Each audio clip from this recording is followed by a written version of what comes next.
Bienvenidos a su canal NEDA en Ginecología y Obstetricia. La preeclampsia es la patología obstétrica que ha ocasionado mayor morbimortalidad materna, fetal y perinatal en nuestros hospitales de Venezuela, específicamente el Hospital Universitario Ruiz y Páez, siendo la primera causa de muerte materna durante muchos años en el estado Bolívar.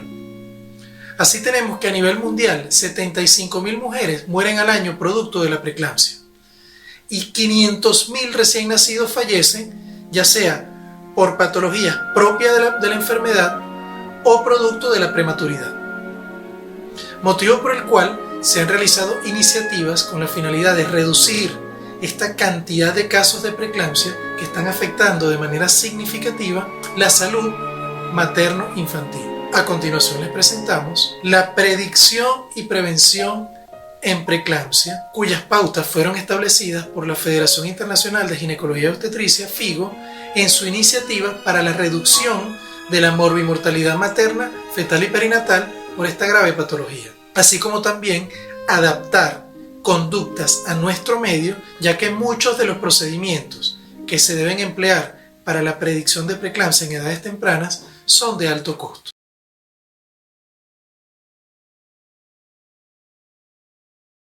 Vamos a iniciar realizándonos la siguiente pregunta. ¿Se puede disminuir la morbimortalidad materna, fetal y perinatal producto de la preeclampsia? ¿O estamos perdiendo la batalla? En primer lugar, vamos a plantearnos tres preguntas fundamentales. ¿Es realmente la preeclampsia prevenible? ¿Podemos hacer despistaje? ¿Qué medidas podemos tomar para hacer prevención? Entonces, en primer lugar, ¿es prevenible la preeclampsia? Bueno, para ello vamos a comenzar hablando del control prenatal. Uno de los objetivos fundamentales del control prenatal es el diagnóstico de riesgo. ¿Cómo realizamos el diagnóstico de riesgo? Por supuesto, estableciendo cuáles son los factores de riesgo. En preeclampsia, el diagnóstico de riesgo se fundamenta en los factores de riesgo. Y así tenemos que existe un nivel de riesgo alto, un nivel de riesgo moderado y un nivel de riesgo bajo, dependiendo las características y los factores que presente cada una de las pacientes. En el caso del riesgo alto, se fundamenta en los siguientes factores de riesgo. Preeclampsia en embarazos anteriores, sobre todo si venía acompañado de resultados ominosos. En segundo lugar, gestaciones múltiples. En tercer lugar, diabetes mellitus 1 y 2, hipertensión arterial crónica, enfermedades autoinmunes como por ejemplo el lupus eritematoso sistémico y la artritis reumatoidea, y la enfermedad renal. Esto constituyen factores de riesgo alto. Los factores de riesgo moderado se fundamentan en la nuliparidad, una obesidad cuando el índice de masa corporal es mayor de 30, historia familiar de embarazos con preeclampsia, sobre todo cuando es la madre o la hermana, una edad materna mayor de 35 años, una historia clínica en embarazos anteriores de resultados adversos como por ejemplo muerte fetal, desprendimiento prematuro de placenta, bajo peso al nacer, restricción de crecimiento intrauterino, que no hayan tenido una explicación por alguna patología coexistente con el embarazo. Y en el caso del periodo intergenésico, también se considera como un factor de riesgo moderado un periodo intergenésico mayor a 10 años. Y en el caso de riesgo bajo, solamente colocamos a aquella paciente con un parto anterior que no haya tenido ningún tipo de complicación. En este caso, ¿cuál sería la propuesta? Bueno, la propuesta es que toda paciente con al menos un factor de riesgo alto ya debemos considerarla como una paciente de riesgo para tener preeclampsia durante ese embarazo. En segundo lugar, la presencia de 2 o más factores de riesgo debemos considerarla como una paciente de riesgo para que en ese embarazo tenga preeclampsia. Esto hay que tenerlo claro, ya que un médico general que está iniciando, ya sea en una rural o en un ambulatorio donde lleva un control prenatal, debe establecer el riesgo en cada una de estas pacientes para poder tomar decisiones tempranamente, ya sea referir, si es posible, a esta paciente a un personal especializado para que realice estudios complementarios y poder establecer su riesgo real O por el contrario, ya si no tiene estos medios a la mano, debe tomar decisiones que ya más adelante vamos a hablar de eso. La evaluación específica para el despistaje de preeclampsia debe realizarse entre la semana 11 y 13+6. Ya esto a ustedes les sonará familiar. Existen despistajes, por ejemplo, de cromosomopatías, de despistaje de riesgo de acretismo placentario, riesgo de placenta previa. Todo esto se puede realizar en esta edad gestacional. Y también el despistaje de preeclampsia. Esto vamos a utilizar una serie de métodos que ya lo vamos a describir a continuación. Acá lo importante es que el médico general, el médico que está en una consulta prenatal, debe estar consciente que debe realizar un diagnóstico de riesgo y que, de ser posible, esta paciente debe ser referida a un centro especializado para el despistaje de preeclampsia entre la semana 11 y 13+6. A continuación vamos a responder la segunda pregunta que nos planteamos. ¿Se puede hacer despistaje? La respuesta es un rotundo sí. Sí se puede hacer despistaje. La Federación Internacional de Ginecología y Obstetricia recomienda lo que se conoce como el estudio combinado.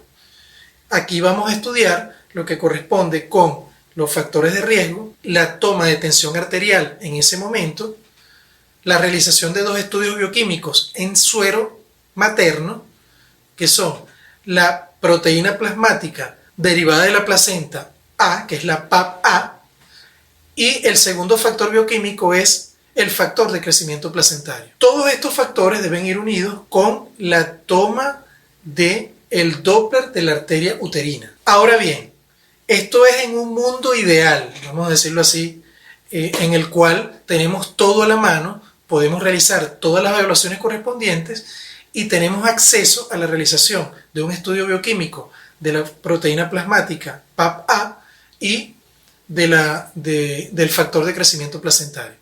Pero en nuestra realidad es que estos estudios son muy costosos. Inclusive la realización en muchos casos de un Doppler de arterias uterinas se hace muy dificultoso.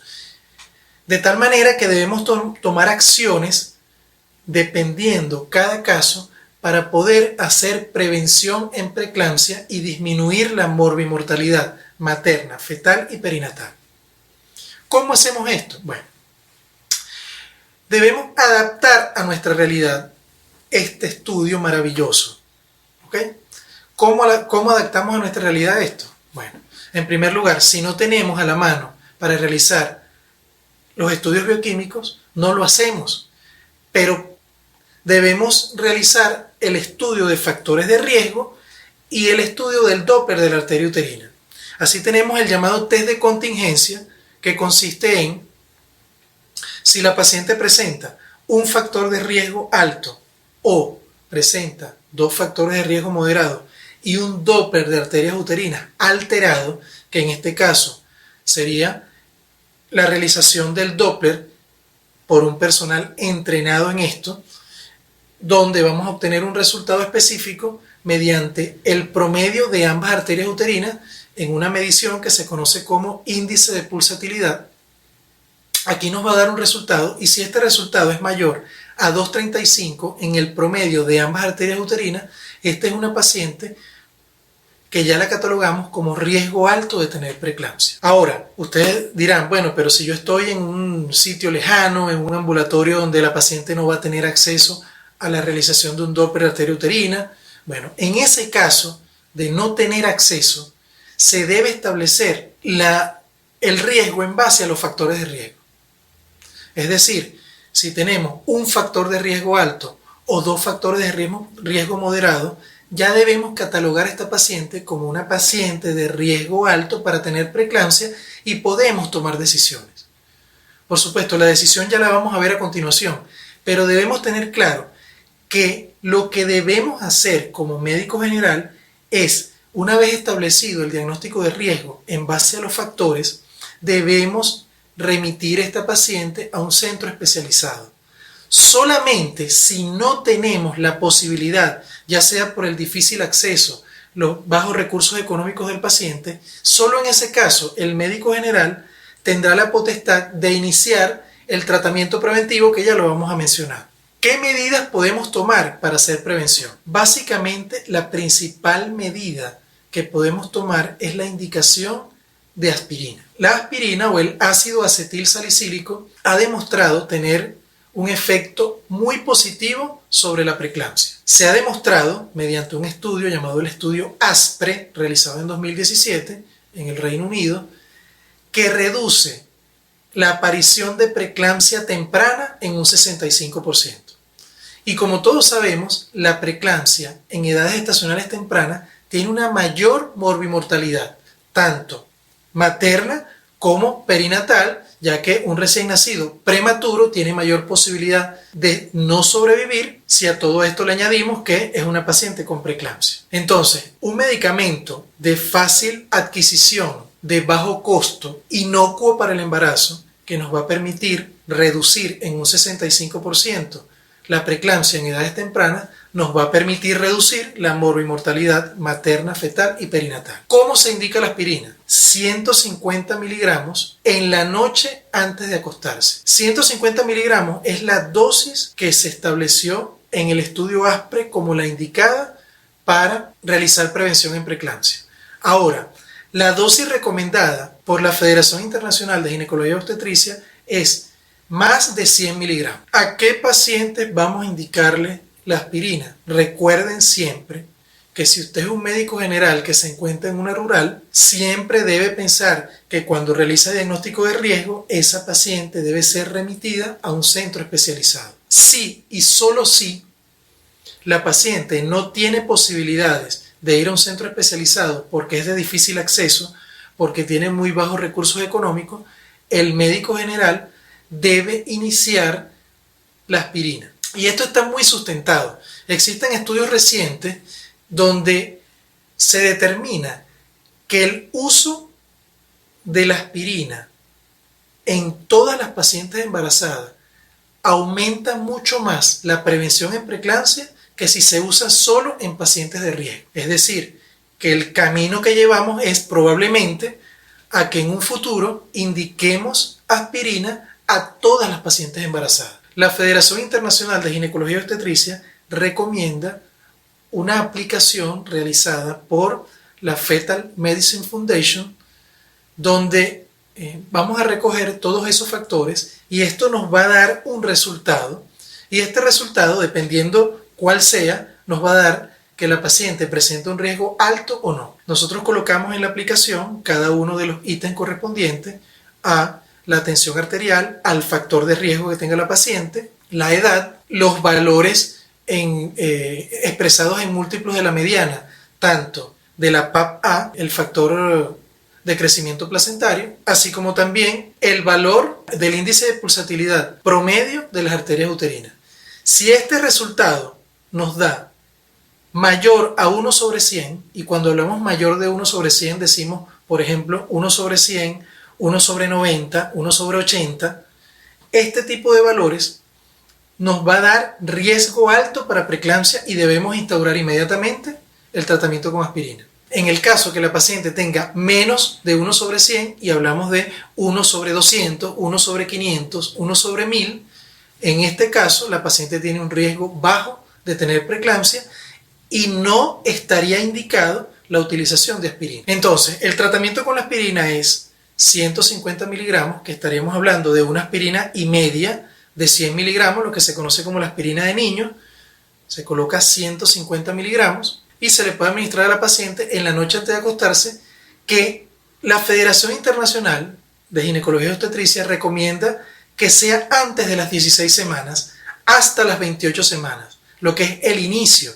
Pero la recomendación general es iniciar a la semana 13, es decir, una vez que realicemos el estudio y determinemos que la paciente tiene un riesgo alto para tener preeclampsia, se le indica la aspirina todas las noches antes de acostarse hasta la semana 36. Solo esta medida ha demostrado reducir la cantidad de casos de preeclampsia en edades tempranas en un 65%. De allí la importancia de hacer diagnósticos de riesgo en edades tempranas para poder indicar y manejar a la paciente de manera correcta para disminuir la morbimortalidad materna, fetal y perinatal producto de este grave flagelo que es la preeclampsia. Stop preeclampsia.